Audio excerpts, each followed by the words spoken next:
Hello, I'm HIckey from interest.co.nz here in Wellington, where I just interviewed Finance Minister Bill English about the budget, about the economy, about the bank deposit guarantee scheme and a bunch of other things.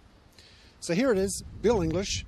First thing I asked him was, what will the government have to do to keep New Zealand's AA+ credit rating?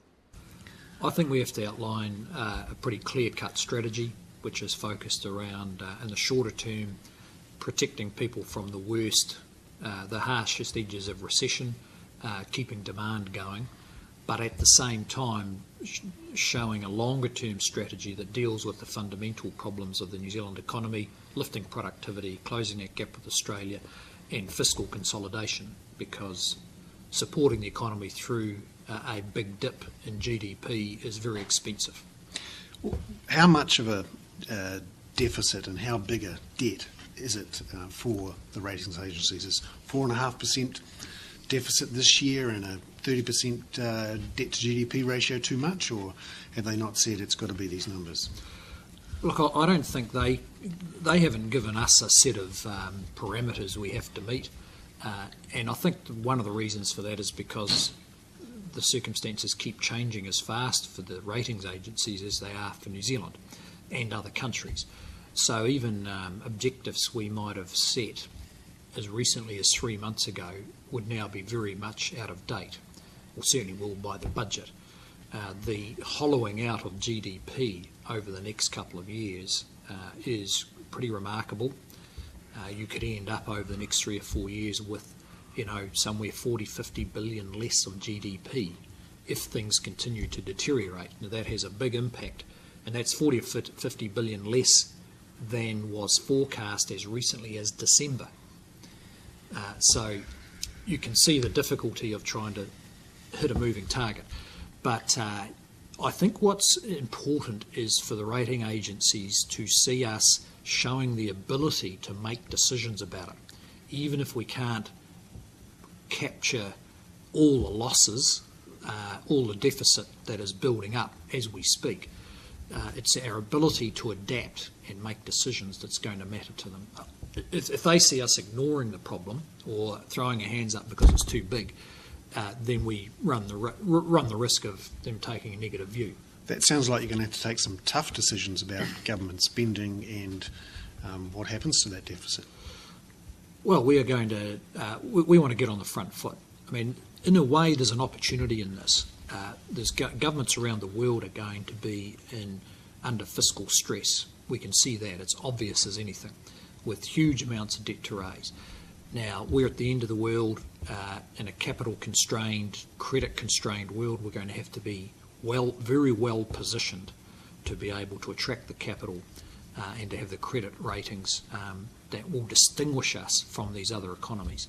So if we can take some action now that gets our debt on a manageable track, even if we don't get on top of it in the short term, then we have the opportunity to come out of this in a relatively stronger position than a lot of other countries. What do you see as the manageable track? Well, that's a matter for debate in the Cabinet over the next few weeks as we settle on the budget strategy. The concern about the forecasts has been that there hasn't been one yet that shows public debt ever coming down. It just shows it pretty much always going up for the next 10 or 15 years. Now, we believe we can do better than that. I think there's assumptions in those forecasts that make it look a bit worse in the longer term than they should. But it comes down to some pretty basic stuff: controlling expenditure and taking every measure we can to lift our longer term growth rate. Do you think we can afford the tax cuts and the super fund contribution? Well, look, those are matters for debate. Given the size of the challenge here, pretty much everything has to be on the table. But of course, there's political constraints around undertakings that we made as an incoming government in opposition, and we're determined to follow through on those undertakings. Where do you think the lowest hanging fruit is in the government right now? I think the lowest hanging fruit has been to dispense with the unfunded commitments of the previous government. There was a big build-up across government of things that were promised that weren't funded. We have to do that. Then there has just been the general looseness and slackness from good times. And to be fair, government isn't the only place that's happened. There's plenty of businesses and other organisations who are going through the same process. So in this budget, we're cleaning up the low-hanging fruit, dispensing with the tail end of the last government's fiscal recklessness, getting our own undertakings in place, and then after the budget, we're going to have to look at a longer 3 to 5 year horizon for delivering better public services with little or no extra resources. What do you say to those who say, what's the problem if we're downgraded? Shouldn't we be throwing money at this problem to get the economy going again, just like they are in Australia and America? Well, we are throwing money at it, and that is why our debt is going to be rising quite rapidly. We could end up doubling our public debt over the next 2 or 3 years. So there is a major fiscal stimulus going on now. It's maintaining public services, it's financing infrastructure spending, and putting cash in people's pockets. It's one of the reasons why some people have been saying, well, I'm seeing all the bad news, but where's the recession? Because a lot of households are in a better cash position than they've been for a while with tax cuts and low interest rates. So it's working in that sense, but the bill has to be paid tomorrow. Just looking at the bank guarantees, do you think the current retail deposit guarantee should be extended beyond October 2010?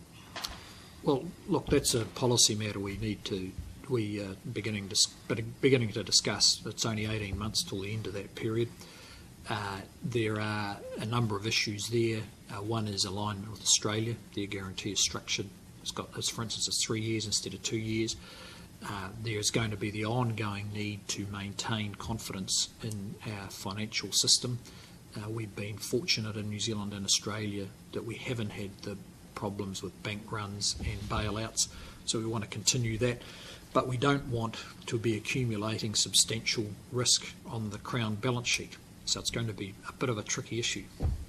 Are you concerned that the banks have yet to issue a guaranteed wholesale bond on international markets? I think it would be helpful for our sovereign rating and for confidence if our banks could raise wholesale money. Now, they've got to make some judgments about the best time to do that because they would need to succeed. The positive sign is that the Australian parents have been successful in raising wholesale money. That raises some economic nationalism issues and something that Dr. Bollard talked about a few days ago. It means really you're dependent on the Australian parents making sure they give some money to their New Zealand subsidiaries. Isn't that a worry? Look, at the moment, anything that is going to help keep our financial system stable is welcome. And some of the parent banks like the ANZ have taken quite direct action in opening a branch here in New Zealand and funding that way. So we're not too fussy, but it would be good if our New Zealand banks in their own name could get out and raise some wholesale funding under the government guarantee. Because the Reserve Bank is essentially lending to the banks through the term auction facility at the moment and taking on a lot of securitized mortgage debt from the banks. Are you worried that the government is effectively going to take on all of the mortgages in New Zealand? Well, that would be a concern if the facility was used that far, but you make an important point. The government is now closely involved in maintaining stability of those markets. Any action from the banks that mean they can source money elsewhere, either from their parent or the international market, will be welcome.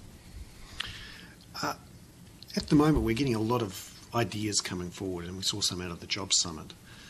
Do you think there's a risk that the government could be distracted from its main task by lots of good ideas that may turn into nothing? No, I don't think that there is a risk because I, among other ministers, will make sure that that doesn't happen. Any action the government takes has to be very fiscally constrained and have a good long-term rationale. It is really important we focus on dealing with the longer-term capacity issues in the New Zealand economy, even while we're taking some short-term measures.